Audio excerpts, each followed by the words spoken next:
Il aura été attaqué mais il n'aura pas véritablement tremblé.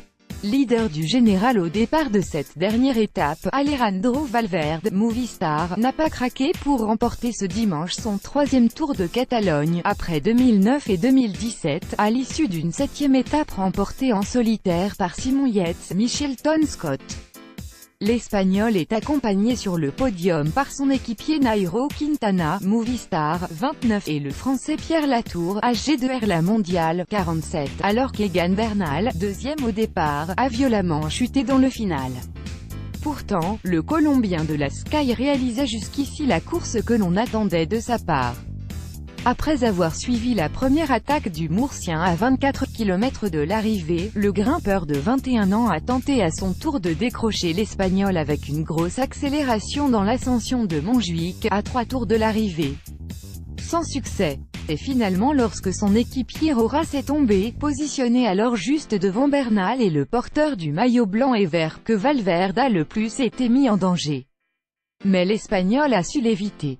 Le Colombien n'a pas eu cette chance et est tombé sur la tête, une image qui a glacé les esprits quelques instants, avant qu'il soit évacué par ambulance. Une triste fin de semaine pour la perle colombienne.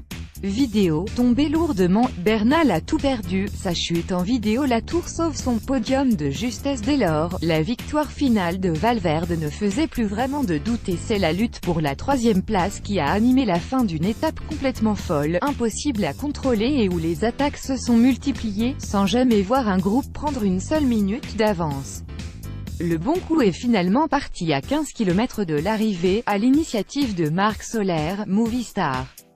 Le vainqueur de Paris-Nice, à l'aise à domicile, lui qui est catalan, est ressorti en compagnie de Simon Yates et Carlos Verona, Michelton Scott, ainsi que Matej Mohoric, Bahrain Merida.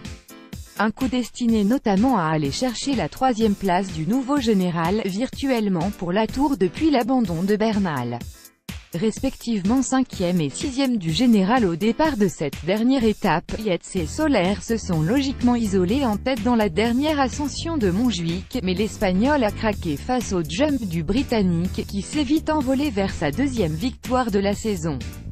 Avec un peloton relégué à 18, on pensait alors Yates venir gratter la dernière marge du podium. C'était sans compter sur Pierre Latour, auteur d'un sprint rageux dans le groupe des favoris pour prendre la troisième place de l'étape E4, de bonifications si précieuses, elles lui permettent de se retrouver à égalité de temps avec Yates, 47, sur Valverde, mais c'est bien le champion de France du chrono qui montera sur le podium de ce Tour de Catalogne, aux côtés de Valverde et Quintana. Vidéo, il a manqué le podium mais pas l'étape, revivez la victoire de Simon Yates.